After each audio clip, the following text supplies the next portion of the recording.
मुक्तदरा ने हमेशा शेख मुजीबुर रहमान को गद्दार बनाकर पेश किया, लेकिन मुल्क तोड़ने के असल जिम्मेदार फौजी हुक्मरान जनरल याहिया और उसके हवारियों के मकरू किरदार का कभी जिक्र तक नहीं किया।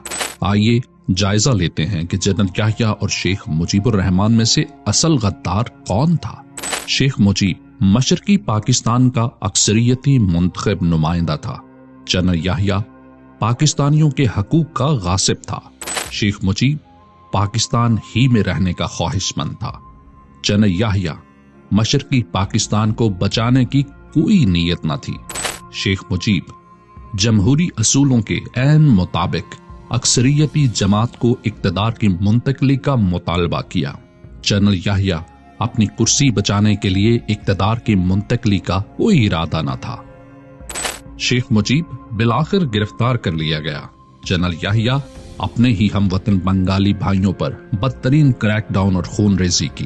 शेख मुजीब सिविलियन होते हुए मिलिट्री कोर्ट से सजा दिलवाई गई। जनरल याहिया उस वक्त की दीगर अस्करी क़यादत के साथ मिलकर मशरकी पाकिस्तान लूटता रहा।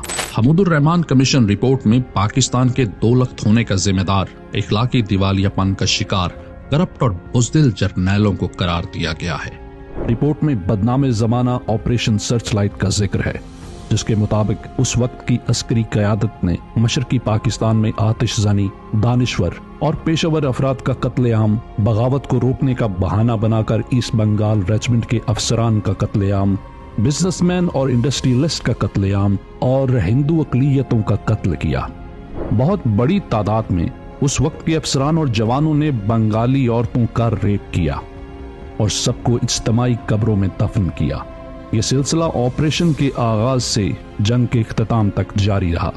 जो अस्करी क़यादत अपनी आवाम ही से लड़ने में मसरूफ थी, वो दुश्मन का क्या मुकाबला करती।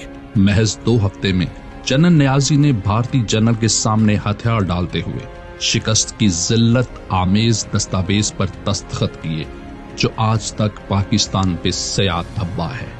कमीशन रिपोर्ट में पाक फौज की सीनियर क़यादत की बुज़दिली, उनकी नाकिस हिकमत अमली और गलत फैसलों की वजह से सकूत ढाका के जिम्मेदारान के कोर्ट मार्शल का भी मुतालबा किया गया, जबकि मुक्तदरा ने हमेशा शेख मुजीब को गद्दार साबित करने की कोशिश की। आखिर उसका कसूर क्या था? क्या पाकिस्तान के अवाम ने उसे सबसे ज्यादा नशिस्तों पर कामयाब नहीं करवाया था? और क्या जमहूरी असूल के मुताबिक इक्तदार अवामी लीग को मुंतकिल नहीं किया जाना चाहिए था? अगर इन बातों का जवाब हाँ में है, तो फिर हमें खुद से पूछना चाहिए कि जिस शेख मुजीब को मुगालता पाकिस्तान में गद्दार साबित किया गया, क्या वाकई वो इस लक़ब का हकदार था या असल गद्दार जनरल याहिया था? आज भी खुद को रियासत समझने वाले जंगल के बादशाह ने अवाम की अक्सरियती जमात के मैंडेट पर डाका डालकर मुस्तरद शुदा अक़लियत को मुल्क पर मुसल्लत कर रखा है। आज पाकिस्तान में सकूत ढाका की तारीख दोबारा दोहराई जा रही है, जो कि 1971 के मुल्क तोड़ने के ज़हन की अक्कास है।